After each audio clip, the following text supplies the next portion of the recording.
সমস্ত প্রশংসা সমস্ত গুণগান সেই মহান আল্লাহ পাক রব্বুল আলামিন এবং মহান মালিকের জন্য, যে আল্লাহ পাকের প্রশংসা আমরা কেউ শেষ করতে পারবো না।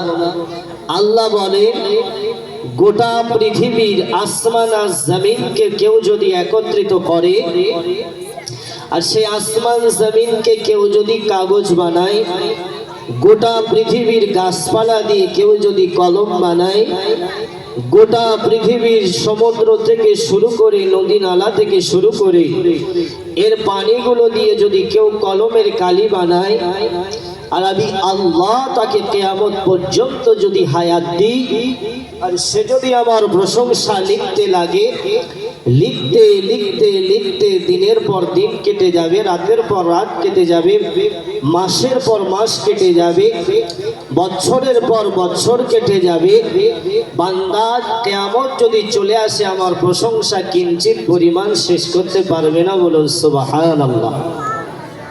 সুবহানাল্লাহ। এত আস্তে যদি একবার সুবহানাল্লাহ বলেন, আপনার নামে জান্নাতের ভিতরে একটি গাছ লাগানো হবে। বলুন না সুবহানাল্লাহ।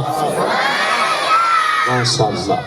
তো আল্লাহ বলেন, বান্দা যদি আমার কিছুটা প্রশংসা শেষ করতে চাও, আমি তোমাদেরকে ছোট্ট একটা বাক্য শিখিয়ে দিচ্ছি।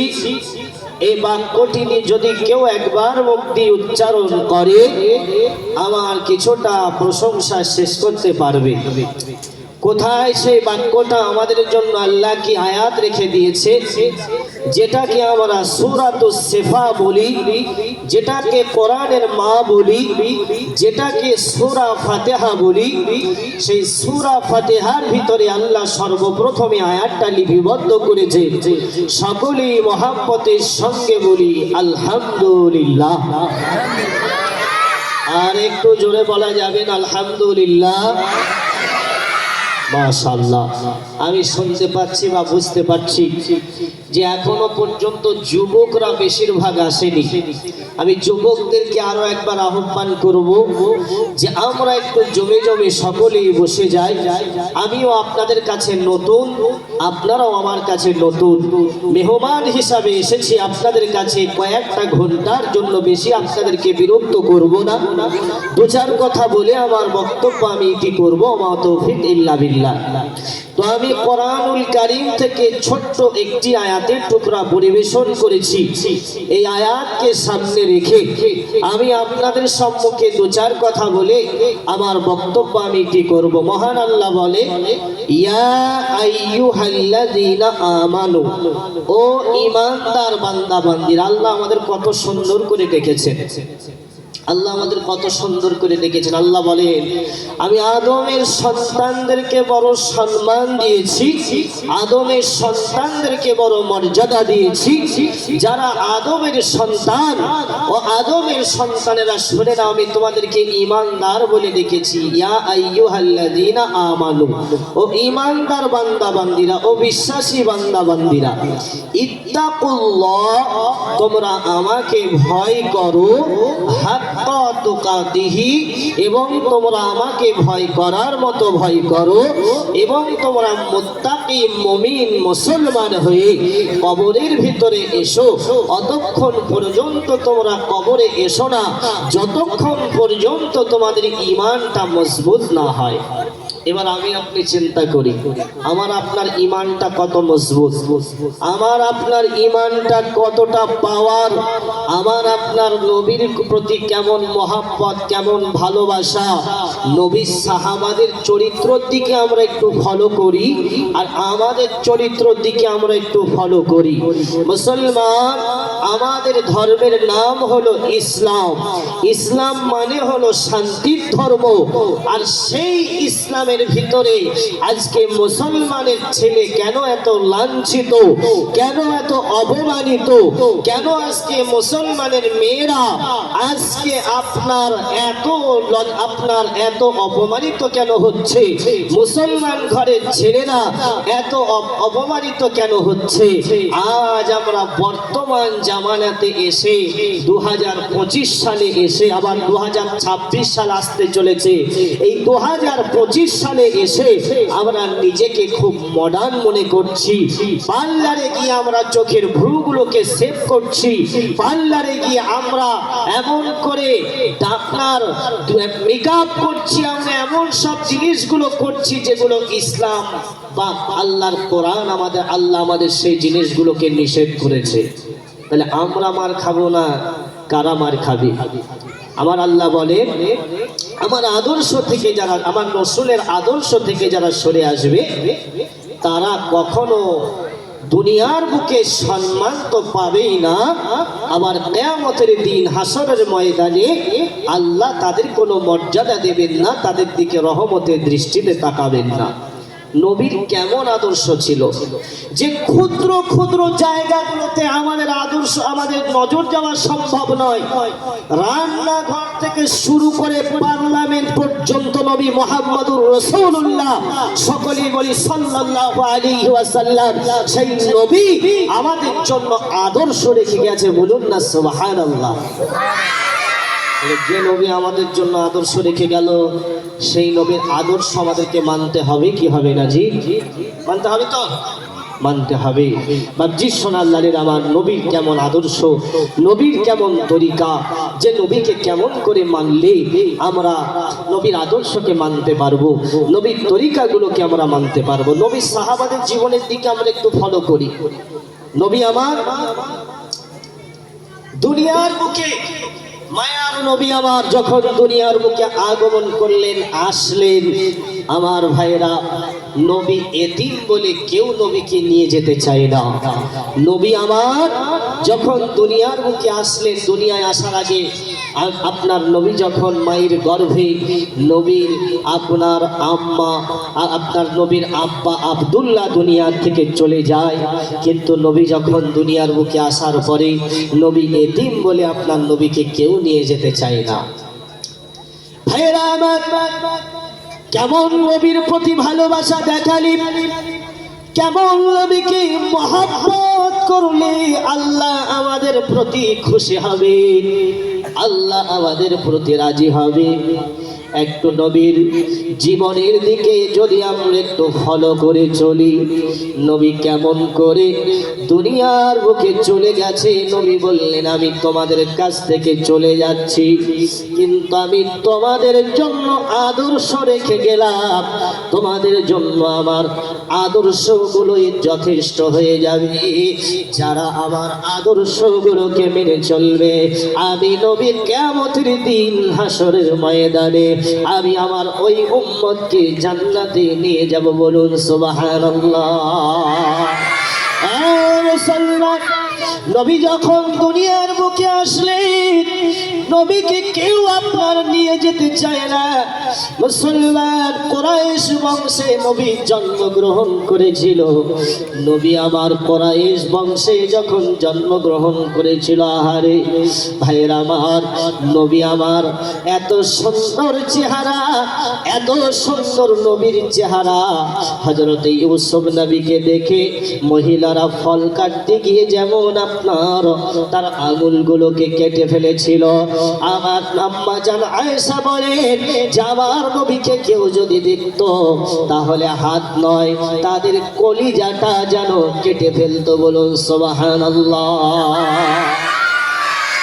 আলোচনা ওদিকে নয়, মুসলমান, নবী আমার যখন দুনিয়ার বুকে আসে, নবী এতিম বলে নবীকে কেউ নিয়ে যেতে চায় না।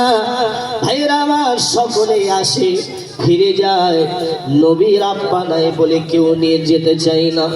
আম্মা জান নবীর, আপনার আম্মা আমিনার মনটা বড় খারাপ, আহারে আমার সন্তানের আব্বা নাই বলে আমার সন্তানটাকে কেউ নিয়ে যেতে চায় না।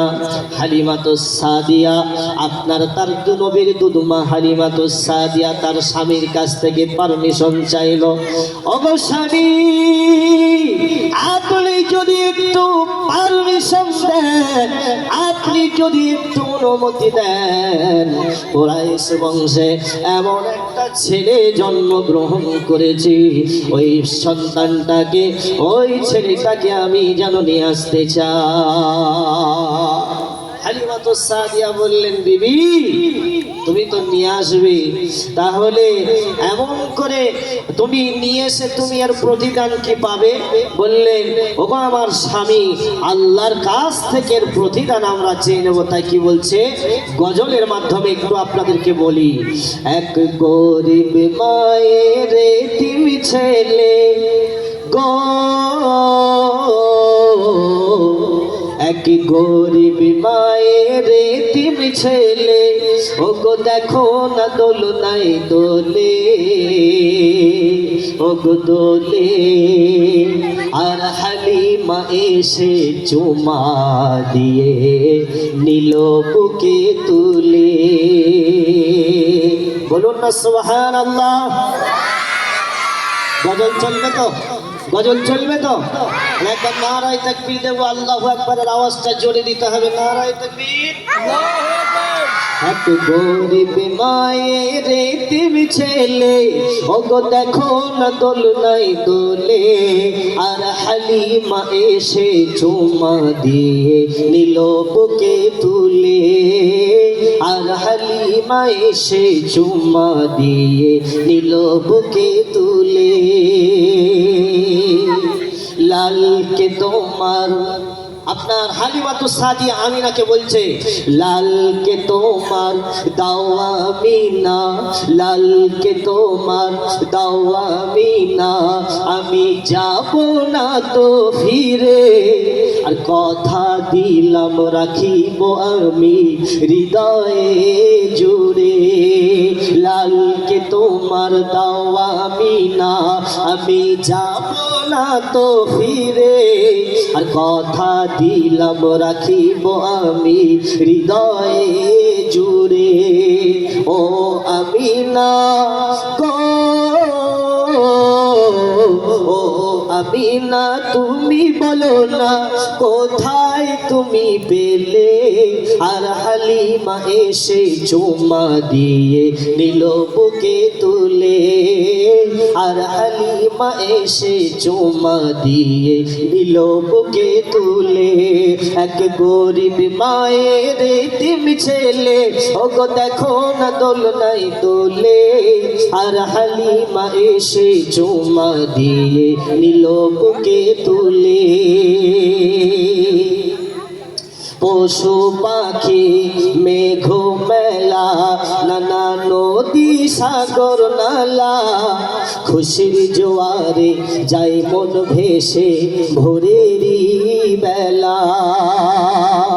পশু পাখি মেঘ মেলা, নানা নদী সাগর নালা, আর খুশির জোয়ারে যায় মন ভেসে ভোরেরই বেলা।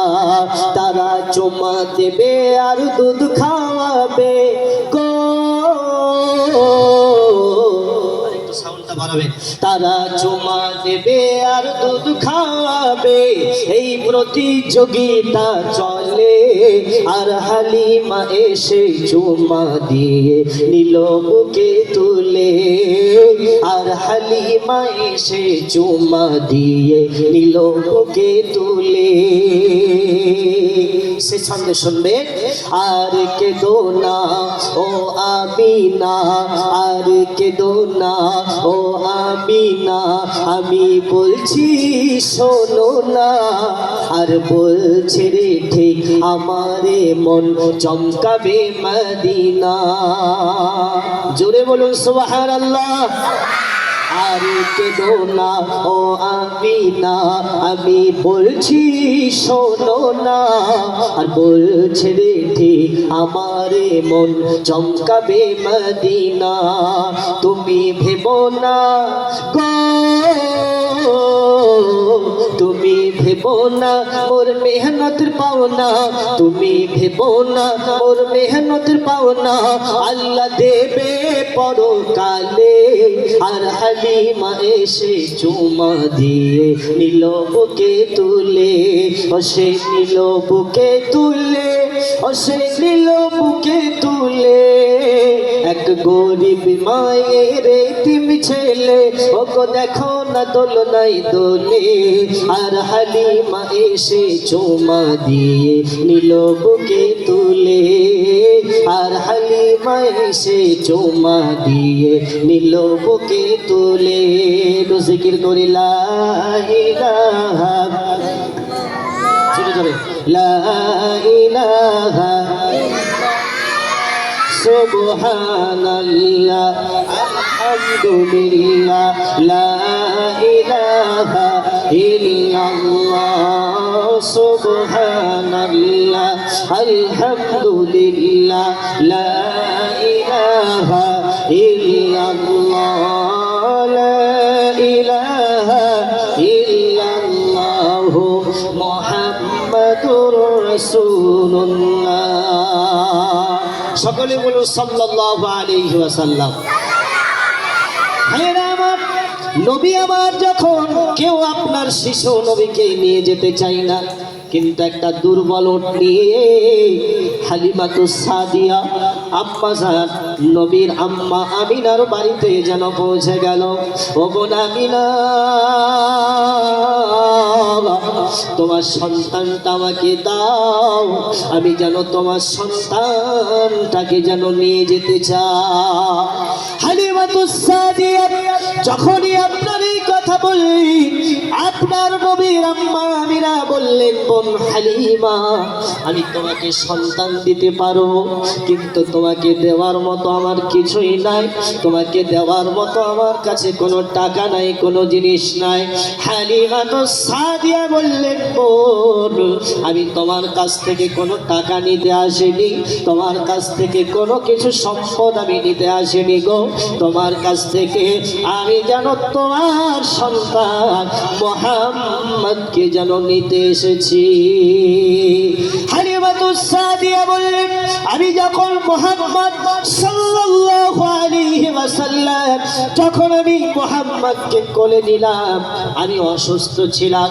আল্লাহ পাক রব্বুল আলামিন শিশু নবীকে কোলে নেওয়ার কারণে আমাকে যেন অসুস্থতা যেন সুস্থতা দান করলেন। আবার যে উটটা নিয়ে আপনার হালিমাতুস সাদিয়া এসেছিল, সেই উটটা যেন আপনার মুসলমান দুর্বল উট ছিল, কারোর আগে চলতে পারছিল না। হালিমাতুস সাদিয়া বললে, আমি যখন মুহাম্মাদুর রাসূলুল্লাহ সাল্লাল্লাহু আলাইহি ওয়াসাল্লাম, আমি যখন যা এমন করে উটের উপরে যখন আমি চেপে বসলাম, তখন আমি অনুভব করতে লাগলাম আমার উটটাকে আল্লাহ পাক রব্বুল আলামিন আল্লাহর কুদরতি ক্ষমতায় যেন নবীকে নেওয়ার কারণে, আল্লাহর বন্ধুকে নেওয়ার কারণে মহান আল্লাহ যেন আমার উটটাকে সবল করেছিলেন। বলুন সুবহানাল্লাহ।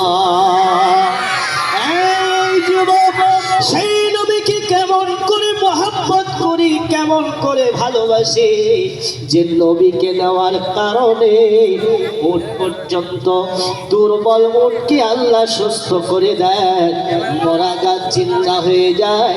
মরা গাছে, যে গাছে কোনো ফল ধরে না, কোনো ফুল ফোটে না, সেই গাছে ফল ধরে, ফুল ফোটে, সেই মরা গাছটা যেন জিন্দা হয়ে যায়। হালিমার বাড়িতে যখন নবীকে নিয়ে যাওয়া হলো, নবী আপনার যখন শিশু নবী যখন একটু একটু একটু করে বড় হওয়ার আগে, হালিমাতুস সাদিয়া বলে, আমার গাভীগুলোকে, আমার ছাগল বকরিগুলোতে দুধ দিত না, কিন্তু নবী যাওয়ার কারণে আমার যেন বকরিগুলোতে দুধ দেওয়া শুরু করে দিল। লম্বা ঘটনা মুসলমান ভাইয়ের আমার, যেহেতু লম্বা ঘটনা বলতে গেলে অনেক সময় লেগে যাবে।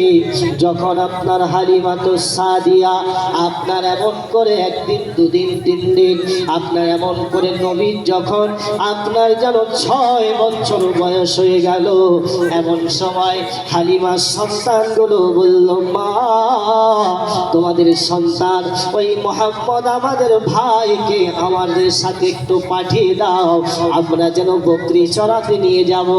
ও মা, পাগলা বনের ছায়াতে নিয়ে গিয়ে বসিয়ে দেব, যদি ক্ষুধা লাগে, যদি ক্ষুধা লাগে বকরির দুধ আমরা পান করাবো গো মা, তুমি একটু আমাদের ভাইকে আমাদের সঙ্গে দিয়ে দাও।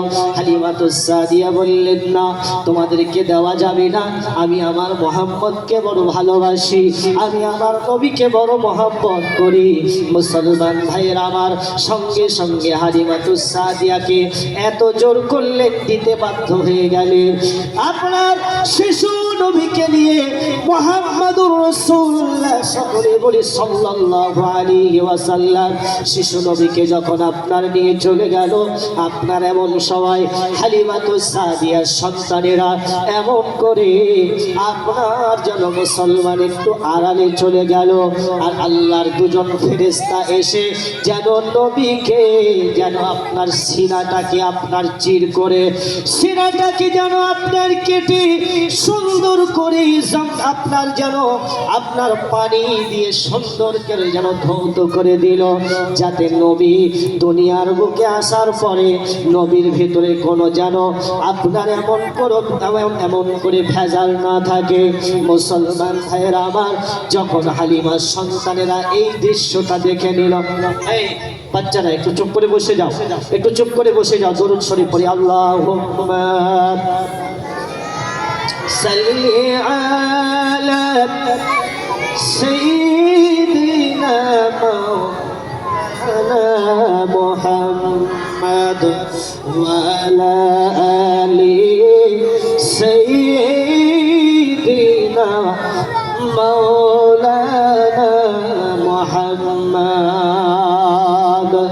আমার ভাইয়েরা, নবীর আপনার এই দৃশ্যটা হালিমার ছেলেরা আপনার যখন দেখতে পেল, হালিমার কানে কথাটা যেন পৌঁছে গেল, ওগো মা,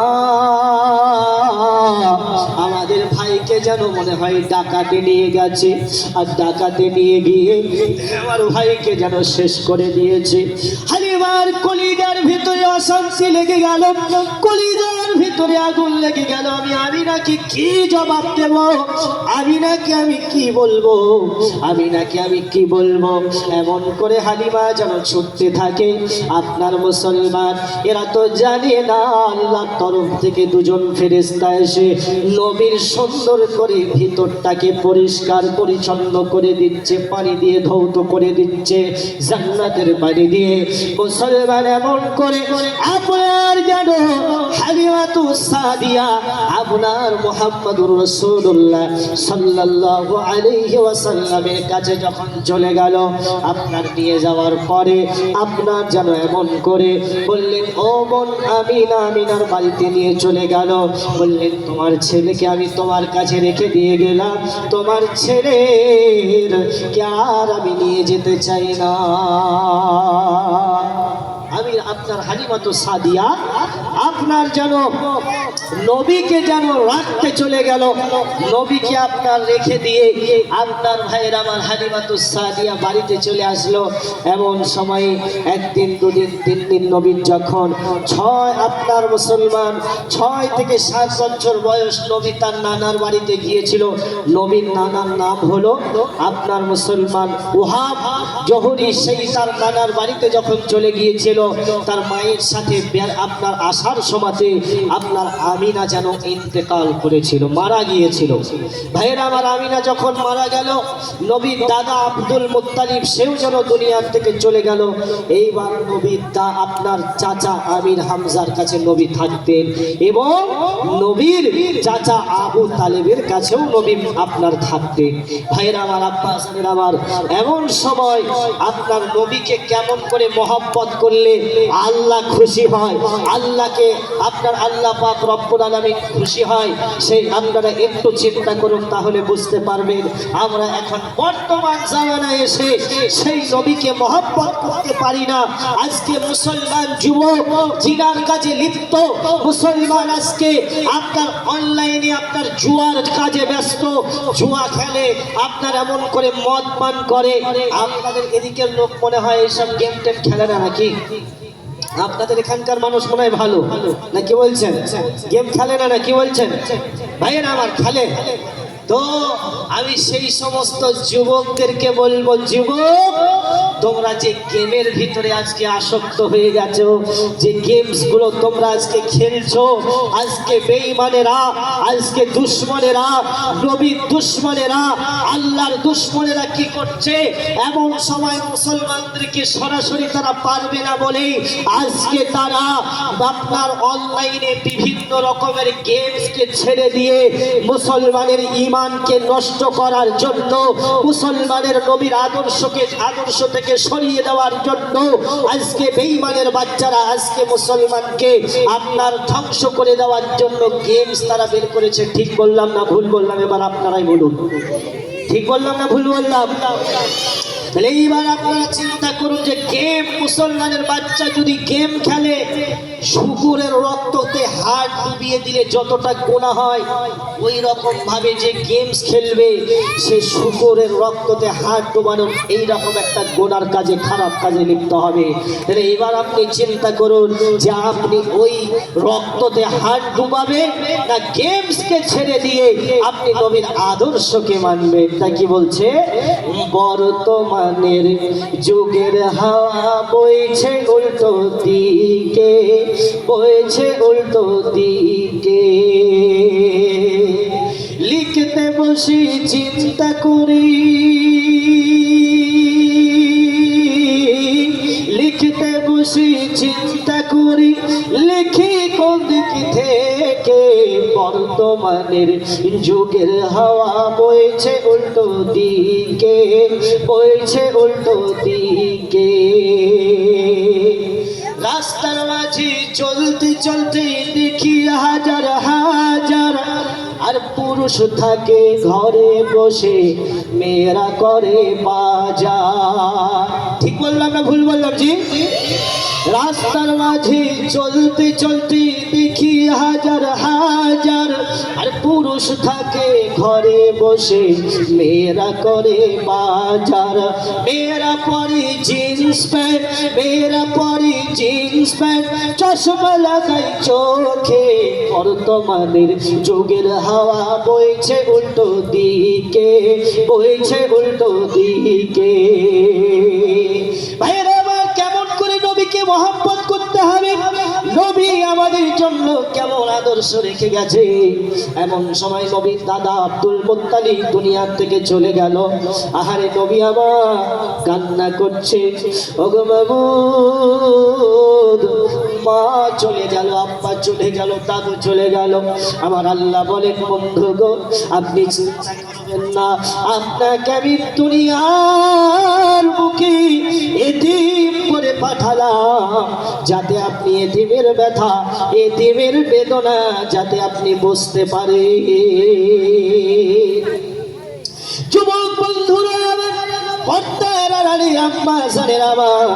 এইবার নবীর চাচা আমির হামজার কাছে যখন নবী আপনার নবীর চাচা আবু তালেবের কাছে যখন নবী আপনার থাকতে শুরু করলো, আবু তালেব যেন আপনার ইসলাম কবুল করেনি, আপনার নবীর চাচা আমির হামজা ইসলাম কবুল করেছিল। আল্লাহ বলেন, হিদায়াতের চাবি আমার কাছে, ও নবী আপনি বলে দিন, আপনি মানুষদেরকে শুধু দ্বীনের প্রচার করে যান, আর হিদায়াত দেওয়ার মালিক হলাম আমি আল্লাহ। আমি আল্লাহ যাকে ইচ্ছা করব হিদায়াত দেব, আমি আল্লাহ যাকে ইচ্ছা করব না হিদায়াত দেব না। তাই নবীর চাচা আবু তালেবের মুখ থেকে কালেমা বাহির হয়নি, আপনার যেন ঈমান আনেনি, কিন্তু নবীকে বড় মহাব্বত করতেন, ভালোবাসতেন। এবার নবীর চাচা আবু তালেবকে মুসলমান সে যখন মারা গেল, ভাইরা আমার সব থেকে নিম্নমানের শাস্তি হলো আপনার যেন তাকে কিয়ামতের দিন হাসরের ময়দানে একজোড়া আগুনের জুতো পরিধান করিয়ে দেওয়া হবে। আর ওই জুতো যখন পরিধান করিয়ে দেওয়া হবে, তার মাথার মগজগুলো টক টক টক টক করে যেন আপনার ঘুরতে থাকবে। এমন সময় নবী আপনার শিশু নবী, তখনও নবীর আপনার 7 থেকে 8 বছর বয়স। এমন সময় আবু জেহেল নবীকে আপনার বাজে ভাষা বাজে কথা বলেছে, আর আমির হামজা যেন শিকারে গেছে। অনেক দিন পর শিকার থেকে যেন আপনার বাড়ি আসলো, বাড়ি এসে আপনার ড্রেসটা পর্যন্ত পাল্টাইনি, চেঞ্জ করেনি, হাতের তলোয়ার রয়েছে, তরবারি রয়েছে। এমন সময় নবীর মনটা বড় খারাপ। আপনার আমির হামজার আত্মীয় স্বজনেরা, দাসীরা যেন বলতে থাকে, ওগো আমির হামজা, যেন তোমার ভাইপো, তোমার ভাতিজা মুহাম্মদকে যেন আবু জেহেল যেন আপনার গালাগালি দিয়েছে, যেন অন্য কথা বলেছে, মেরেছে। আমির হামজা রক্ত গরম হয়ে গেল। আবু জেহেল আমির হামজাকে বড় ভয় পেত। আমির হামজা এমন একটা জিহাদি মানুষ ছিল, এমন সাহসী মানুষ ছিল, যে নবীকে মহব্বত করেছে, ভালোবেসেছে। মুসলমান আমির হামজা আবু জেহেলের কাছে চলে গেল। আপনার যাওয়ার পরে আমির হামজার মুখের দিকে লক্ষ্য করে একটা আপনার ঘুষো মেরে দিল, ঘুষি চালিয়ে দিল। আমি মাইকের সাউন্ড কমে যাচ্ছে ভাই, প্রচন্ড গলা ধরছে, একটু মাইকের সাউন্ড একটু দেবেন, একটু সাউন্ডটা বাড়িয়ে দেবেন ভাইয়েরা। আমির হামজা আবু জেহেলের কাছে গিয়ে আপনার মুখের উপরে আঘাত করলো, মুখটা ফেটে রক্ত বের হয়ে গেল। বললেন, ও আবু জেহেল, আজকের পর থেকে আমার ভাতিজা যা ইচ্ছে তাই করবে। নবী যখন আপনার নবুয়ত পেয়ে গেল, মুসলমান ভাইয়ের আমার, তখন নবী আমার যখন কালেমার দাওয়াত দিতে শুরু করলো, দিন প্রচার করতে শুরু করলো, আবু জেহেল নবীকে যখন বাজে কথা বললো, আমির হামজা গিয়ে তার উপরে যেন আঘাত করতে শুরু করে দিল। বলল, আবু জেহেল, আমার ভাতিজা আজ থেকে ইসলাম প্রচার করবে। ইসলাম যদি সত্য হয়, ইসলাম যদি শান্তির ধর্ম হয়, আমার ভাতিজা ইসলাম প্রচার করবে। তখনও আমির হামজা কালেমা পড়েনি। বলল, আমার ভাতিজাকে তুমি যদি কিছু বলো, তাহলে এর পরিণাম কিন্তু খুব খারাপ হবে। মুসলমান, কেমন নবীর প্রতি মহব্বত, কেমন নবীর প্রতি ভালোবাসা। একটাবার চিন্তা করো যে আমির হামজার এত সাহস ছিল, যুদ্ধ করতে করতে করতে করতে ইসলামকে আপনার যেন পতাকা উঁচু করে রেখে আমির হামজা যেন শহীদ হয়ে গিয়েছিল। বলুন সুবহানাল্লাহ, নারায়ে তাকবীর। আমরা কেমন নবীকে মহব্বত করি, কেমন আমরা নবীকে ভালোবাসি, কেমন আমরা নবীর আদর্শকে মানি। নবীর আদর্শ যদি মানতাম, তাহলে দাড়িগুলোকে কেটে কেটে কখনো ছোট করতাম না। নবীর আদর্শকে যদি আমরা মানতাম, তাহলে আমরা কখনো জিনার কাজে লিপ্ত হতাম না। নবীকে যদি আমরা মানতাম, তাহলে দুনিয়ার বুকে আমরা কখনো গীবত করতাম না। নবীকে যদি আমরা মানতাম, তাহলে আমরা কখনো গুনাহ থেকে সরে আসতাম, আল্লাহর হুকুমকে মেনে চলতাম। ও যুবক, এখনো সময় আছে। যুবকের ইবাদতটা আল্লাহ বেশি বেশি কবুল করে, যুবকের ইবাদতটা আল্লাহর কাছে বেশি বেশি পছন্দনীয় হয়। ও যুবক, তোমাদের ইবাদতকে আল্লাহ বেশি বেশি পছন্দ করবেন। ভাইয়ের আমার, আব্বাসারের আমার, দুনিয়ার মুখে যদি আমরা নবীর আদর্শকে মানতে পারি, নবীর তরিকাগুলোকে যদি আমরা মানতে পারি, কিয়ামতের দিন হাসরের ময়দানে নবীকে যদি আমরা মানতে পারি, তাহলে নবী আমাদের জন্য সুপারিশ করবে। এই নবী যদি আমাদের জন্য সুপারিশ না করে, আমরা কেউ জান্নাতে প্রবেশ করতে পারবো? যেতে পারবো জান্নাতে? যেতে পারবো না। তাহলে নবীর আদর্শ আমাদের মানতে হবে কি হবে না? জি, মানতে হবে তো? মাশাআল্লাহ, মানতে হবে। নবীর আদর্শ আমাদেরকে মেনে চলতে হবে। যেমন করে নবীর আদর্শকে মানতে গিয়ে, নবীকে মহব্বত করতে গিয়ে, জিহাদ করতে গিয়ে হযরতে আমির হামজা রাদিয়াল্লাহু তাআলা আনহু শহীদ হয়েছিল।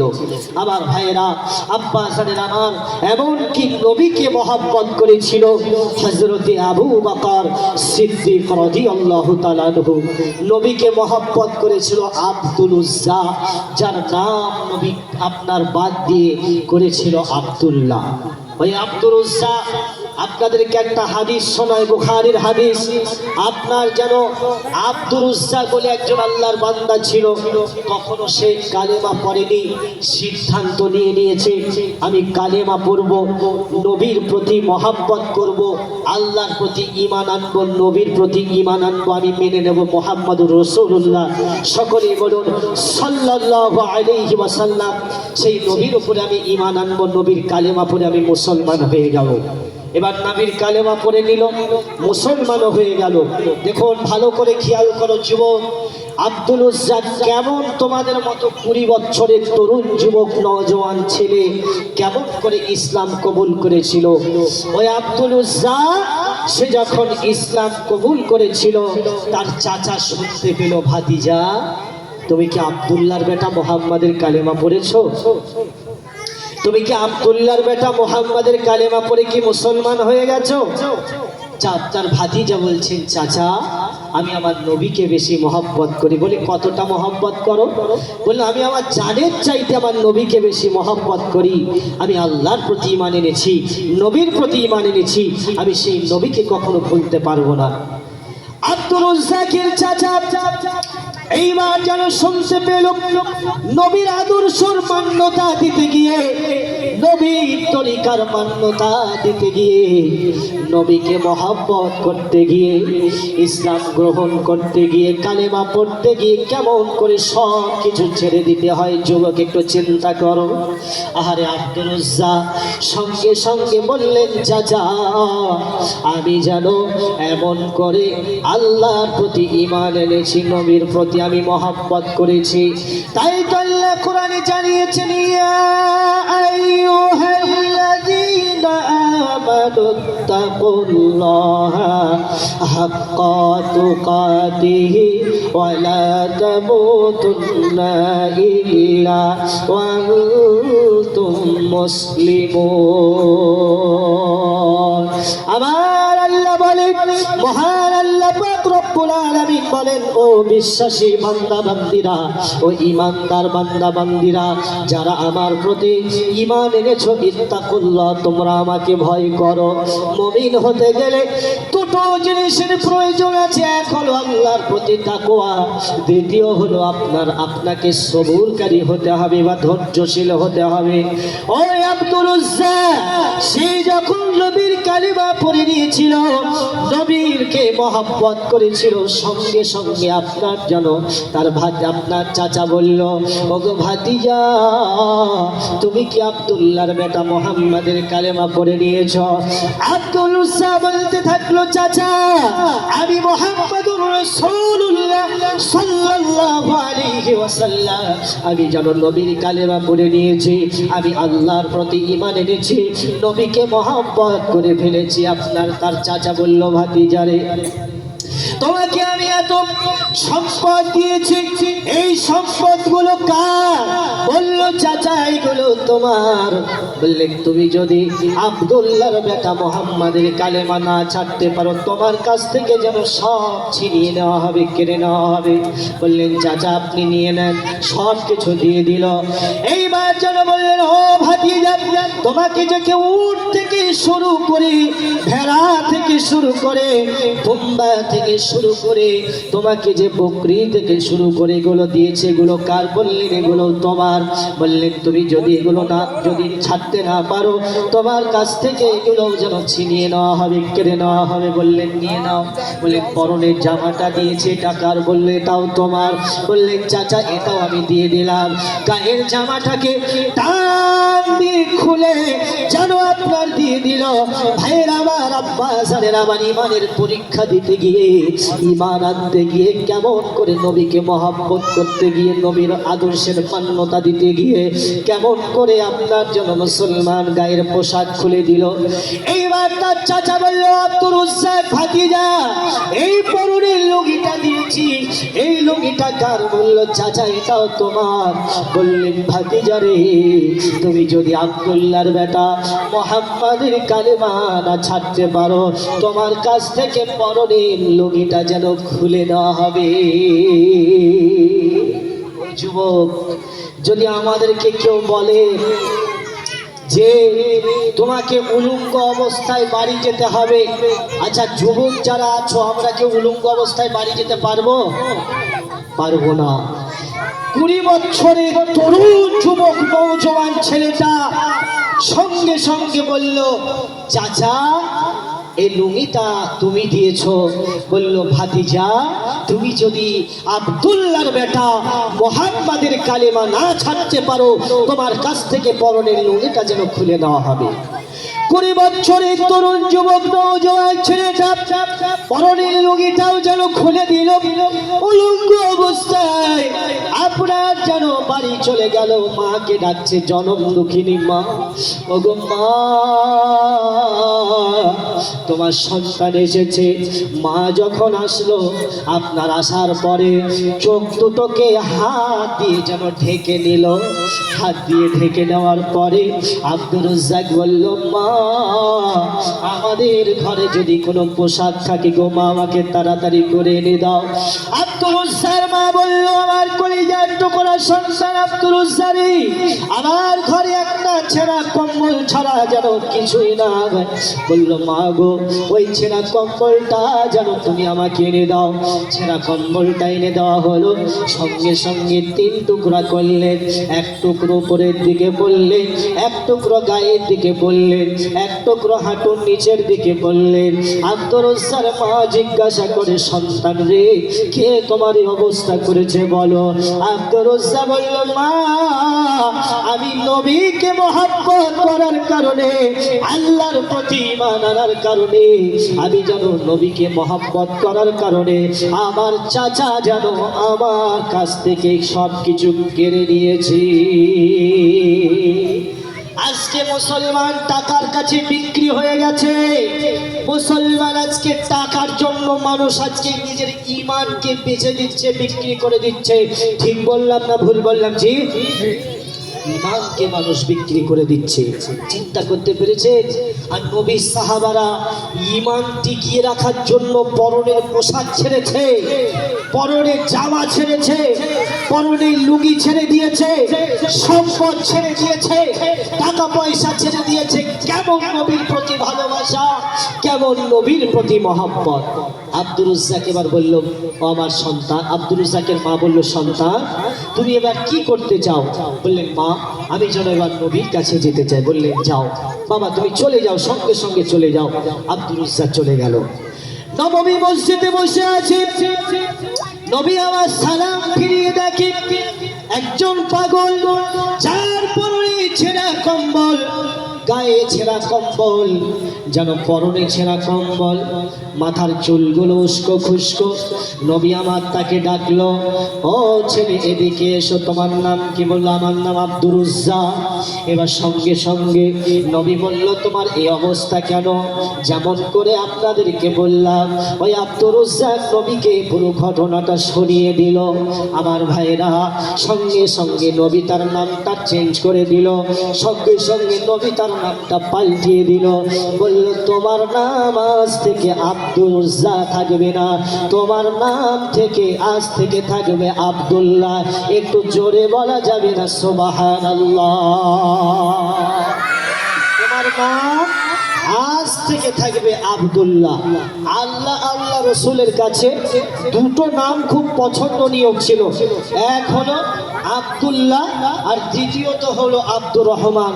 আলিম যারা রয়েছেন উলামা, তারা আমি যদি ঠিক বলে থাকি আপনি একটু বলবেন যে আমি ঠিক বললাম কিনা। আল্লাহর কাছে 2টো নাম খুব পছন্দনীয় ছিল।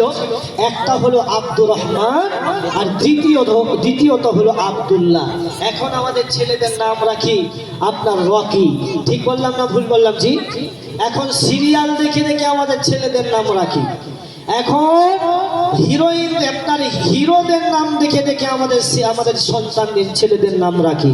কিয়ামতের দিন হাসরের ময়দানে এই নামের কারণে কত মানুষ জাহান্নামে চলে যাবেন চিন্তা করতে পারবেন না। সেজন্য নামগুলো আমরা উলামাদের সঙ্গে পরামর্শ নিয়ে আমাদের যখন বাচ্চা সন্তান যখন দুনিয়ার বুকে আসবে তখন উলামাদের সঙ্গে পরামর্শ নিয়ে আমরা নামগুলো রাখার চেষ্টা করব। তাহলে নামগুলোর কারণেও মানুষ জান্নাতে যাবে এবং নামগুলোর কারণেও মানুষ জাহান্নামে যাবে। কেমন? ছোট্ট দৃষ্টান্ত, তারপরে ঘটনার দিকে যাব। আল্লাহ পাক রব্বুল আলামিন বান্দাকে কেমন আল্লাহ দয়াশীল দেখুন, কেমন আল্লাহ ক্ষমা করনেওয়ালা দেখুন। আল্লাহ পাক রব্বুল আলামিন ক্ষমা করার জন্য বাহানা খুঁজবে। এই যুবক, তুমি যে আল্লাহকে ভুলে গেছো সে আল্লাহ তোমাকে ক্ষমা করার জন্য বাহানা খুঁজবে। সে আল্লাহ কেমন করে বাহানা খুঁজবে? আল্লাহ বলবে, ইব্রাহিমকে আছো, উঠে যাও। যত ইব্রাহিম থাকবে সবাই উঠে দাঁড়িয়ে যাবে। আল্লাহ বলবে, আমি আমার নবী ইব্রাহিমকে ডেকেছি, আমার পয়গম্বর ইব্রাহিমকে ডেকেছি, তোমাদেরকে তো ডাকেনি।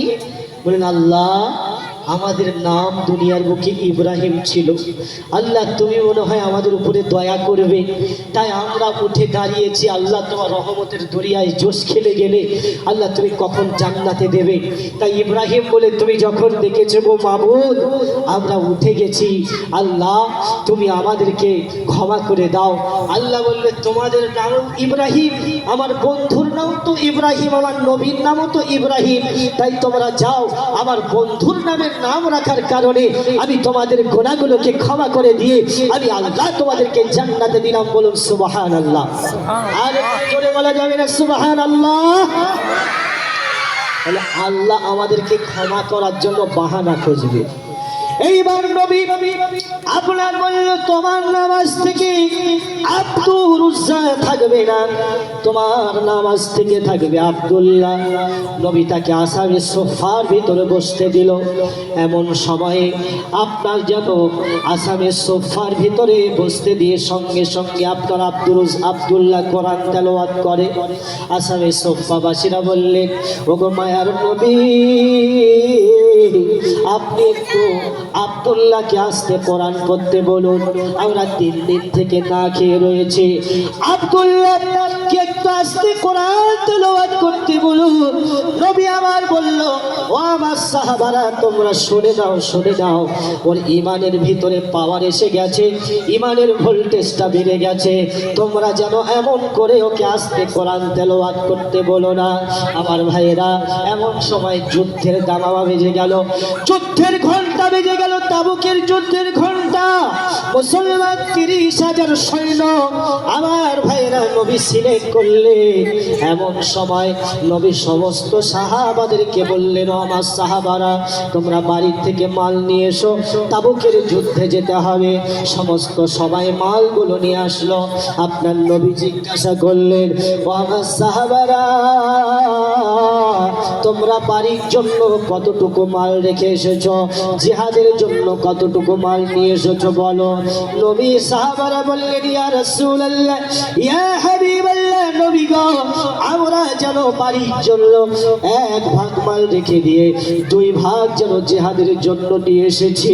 আমার ভাইয়েরা সকলেই একই কথা বললেন।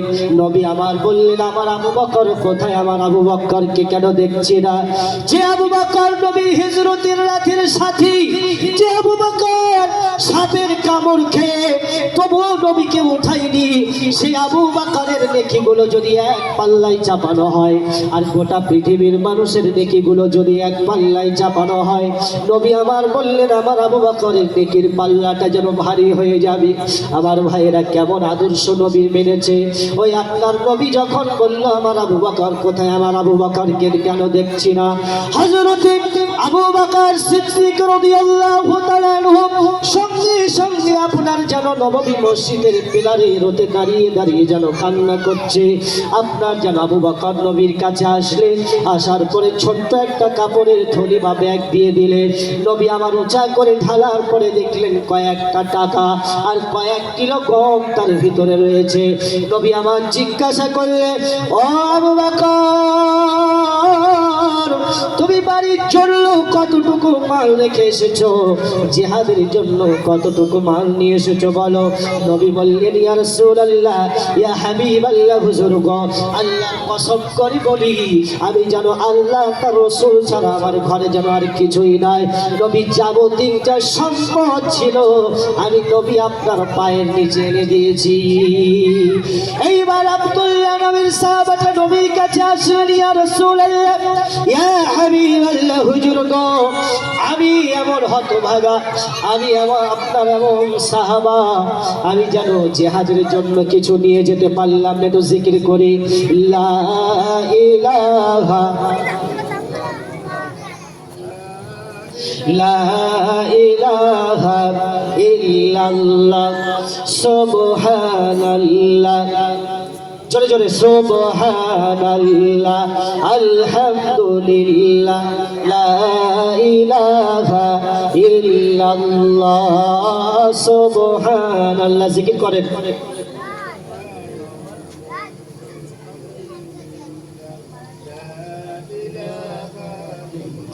লা ইলাহা ইল্লাল্লাহ মুহাম্মাদুর রাসূলুল্লাহ। সকলেই বলি সাল্লাল্লাহু আলাইহি ওয়াসাল্লাম। নবী আবার এমন করে আপনার মুসলমান ওই সাহাবাটা নবীর কাছে বললেন, ও নবী গো, আমি আপনার এমন সাহাবা, আমি আপনার এমন হতভাগা সাহাবা,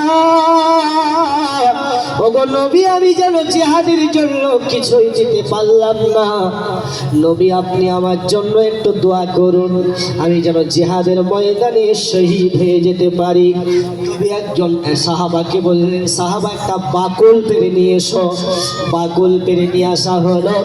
এমন সময়ে নবী বাকুলটাকে বেঁধে দিয়ে উল্টা করে দোয়া করলেন, আল্লাহ, আমি আব্দুল্লাহ রক্তকে কাফেরদের জন্য হারাম করে দিলাম। আল্লাহ, কাফেরদের জন্য আব্দুল্লাহ রক্তকে হারাম করে দাও। আমার আব্দুল্লাহ যেন জ্বর এসে সে যেন মৃত্যুবরণ করে। জ্বর যাদের আসে তারা আপনার আল্লাহকে অনেক রকমের কথা বলতে থাকে। বলে, কে বলে না যে আল্লাহর কোনো বিচার নেই, আল্লাহ আমাকেই দেখছে, আমার জ্বর আসছে। বলে, কে বলে না যে কথা বলে। তো এই রোগ আসলে, জ্বর আসলে বলা যাবে না, কারণ জ্বরও যেমন আল্লাহ পাকের একটা রহমত।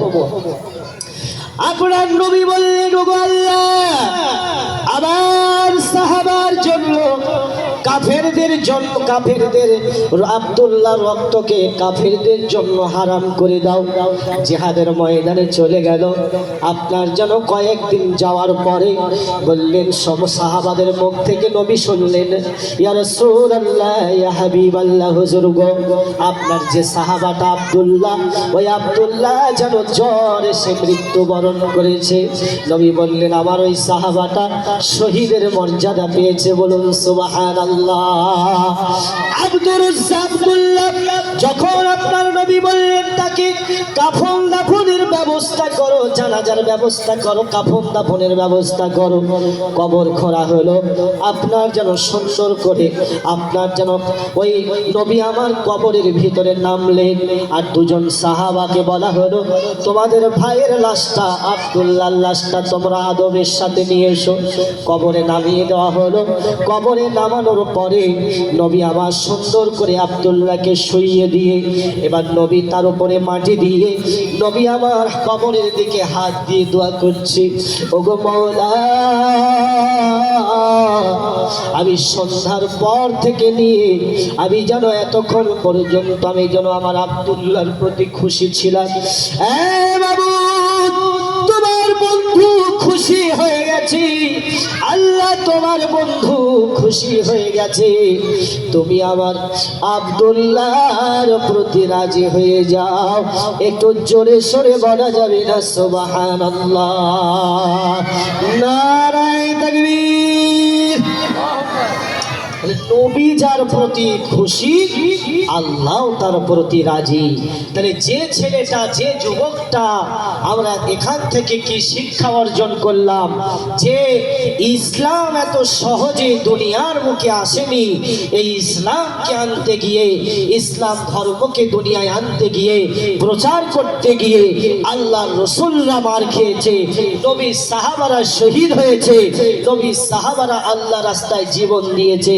আর সেই ইসলামের ভিতরে থেকে আমরা যদি খারাপ কাজে লিপ্ত হয়ে যাই, ও যুবক ভাইয়েরা, ও আব্বা জানেরা, হাত দুখানা ধরে বলে যায়, আমি আপনাদের ছোট ভাই হিসাবে বলছি, আমি মনে করলে আপনাদের মতো টাই লাগিয়ে জিন্সের প্যান্ট পরে আমি আপনার ঘোরাফেরা করতে পারতাম। কেন মাদ্রাসায় পড়লাম? কেন নবীর আদর্শকে বুকে নিলাম? কেন নবীর আপনার তরিকাকে বুকের সঙ্গে আঁকড়ে ধরলাম? লম্বা জামাকে কেন আপন করে নিলাম? এই লম্বা জামার ভিতরে যে মূল্যবান জিনিস আছে, এই দাড়ির ভিতরে যে মূল্যবান জিনিস আছে, এই আপনার নবীর আদর্শের ভিতরে যে মজা আছে, আপনি অন্য কোন জিনিসের ভিতরে পাবেন না। অন্য কোন জিনিসের ভিতরে আপনি এত মজা পাবেন না। ও যুবক, আমি তোমাদের মতো একজন যুবক, আমি তোমাদের মতো একজন ভাই, আমি তোমাদেরই ভাই, আমি তোমাদেরই সন্তান। আজকে তোমাদেরকে বলতে চাই, হাত দুখানা ধরে নবীর আদর্শকে ছেড়ো না, বা নবীর তরিকাকে ছেড়ো না, আল্লাহর কোরআনের বিধানটাকে ছেড়ো না। আল্লাহ বলে, ইয়া আইয়ুহাল্লাযীনা আমানুত্তাকুল্লাহা হাক্কা তুকাতিহি ওয়া লা তামুতুন্না ইল্লা ওয়া আনতুম মুসলিমুন।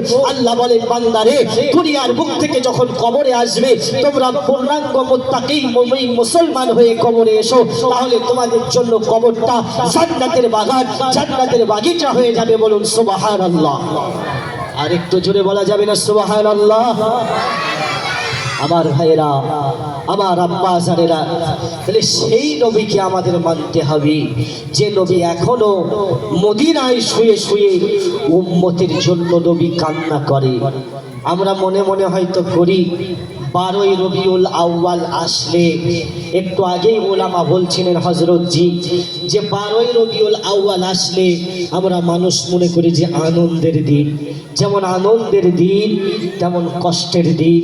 আমার ভাইরা, যে নবী আমাদের কাছ থেকে একটু জিকির করি, লা ইলাহা ইল্লাল্লাহ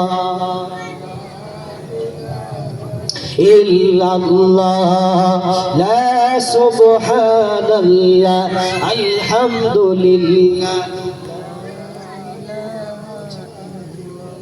লা ইলাহা ইল্লাল্লাহ, সুবহানাল্লাহ, আলহামদুলিল্লাহ, লা ইলাহা ইল্লাল্লাহ, লা ইলাহা ইল্লাল্লাহ, মুহাম্মাদুর রাসূলুল্লাহ।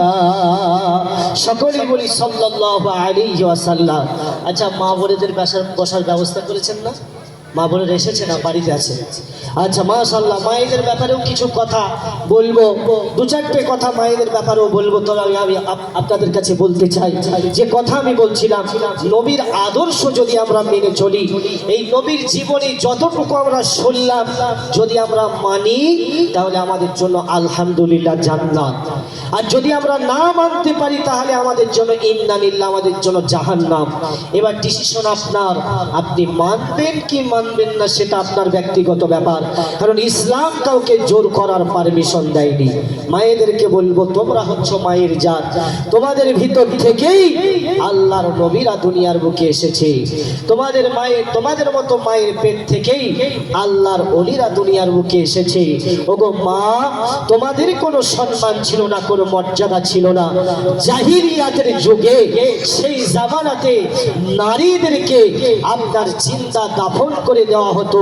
কন্যা সন্তান যখনই জন্মগ্রহণ করত, তাদেরকে জিন্দা কবর দিয়ে দিত, জিন্দা দাফন করে দিত।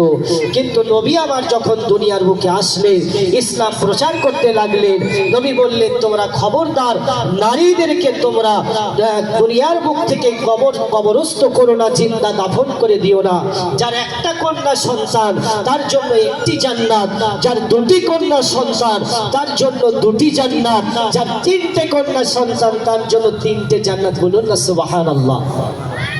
তবে আপনার কন্যা সন্তান হয়েছে বলেই যে আপনি জান্নাতে যাবেন তা কিন্তু নয়। সেই সন্তানগুলোকে পর্দাশীল বানাতে হবে, আবিদা জাহিদা নেককার মুত্তাকি বানাতে হবে, নামাজি পরহেজগার বানাতে হবে। আপনি তবেই জান্নাতে যেতে পারবেন। আমার আল্লাহ বলেন, যদি কোনো নারী তার লজ্জাস্থানের গ্যারান্টি দিতে পারে, যদি কোনো নারী তার পর্দার গ্যারান্টি দিতে পারে, যদি কোনো নারী তার জীবনের চরিত্রের গ্যারান্টি দিতে পারে, আমি আল্লাহ ওয়াদা করলাম সেই নারীটা হলো জান্নাতি। বলুন না সুবহানাল্লাহ। ভাইয়ের আমার, মা যে কতটা দামি, সেই মাকে কখনো কষ্ট দেবেন না। তাই মা নিয়ে সুন্দর একটা গজল আমি আপনাদের সম্মুখে বলে আপনাদের সম্মুখ থেকে বিদায় নেব।